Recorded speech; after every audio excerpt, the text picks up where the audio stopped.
दोस्तों आज हम इस वीडियो में बात करेंगे जब हम एक बिल्डिंग का कंस्ट्रक्शन कर रहे होते हैं या फिर आप एक घर की कंस्ट्रक्शन भी कर रहे हैं तो उसमें आपको लैपिंग लेंथ के बारे में ज़रूर पता होना चाहिए कि लैपिंग क्या होती है। लैपिंग लेंथ को हम किस तरीके से ध्यान में रखते हैं।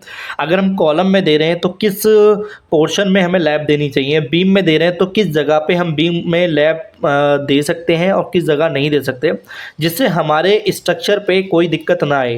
बेसिकली ये बहुत सारे लोग इग्नोर कर देते हैं, जहाँ चाहे वहाँ लैप कर देते हैं। अब लैप ज़रूरी है क्यों? अब यहाँ पे देखो मैं आपको बताता हूँ। जैसे आप मार्केट में जाते हैं, सरिया खरीदते हैं, तो एक सरिये की जो छड़ आती है, यानी जो उसकी पूरी सरिये की लेंथ होती है वो 12 मीटर की होती है, और अगर हम उसको फिट में कन्वर्ट करें तो कहीं ना कहीं वो 40 फिट के आसपास रहता है।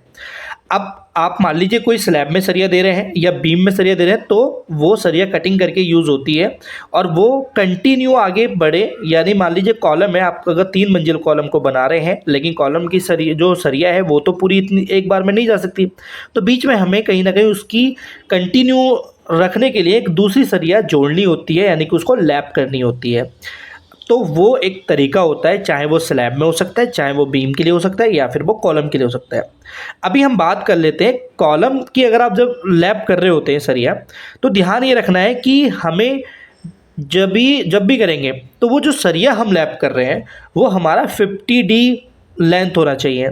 50D लेंथ मतलब ये मान लीजिए कि अगर आपने कोई सरिया यूज़ किया है और वो 25 mm का सरिया है कॉलम में, तो 50 गुना उसकी लेंथ रहनी है। नहीं, 1250 mm का आपका सरिया जो है वो एक दूसरे से आपस में जॉइंट होगा, एक के ऊपर एक बांधा जाएगा। ये आपको ध्यान रखना है।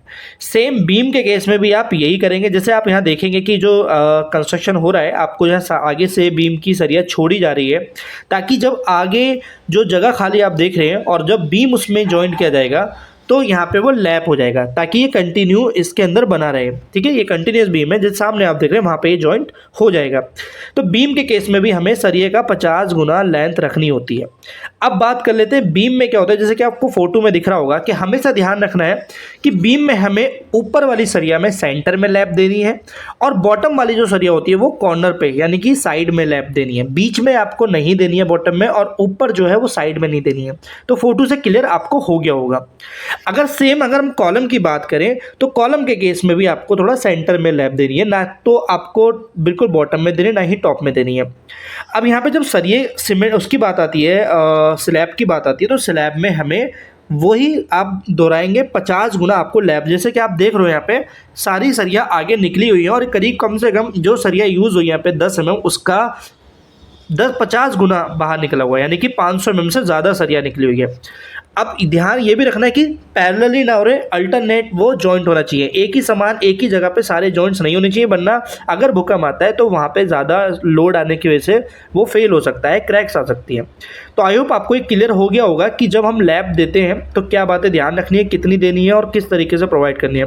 तो अगर ये वीडियो अच्छी लगी है आपको तो वीडियो को लाइक करना, चैनल को सब्सक्राइब करना। Thank you for watching. Video मिलता है अपनी नेक्स्ट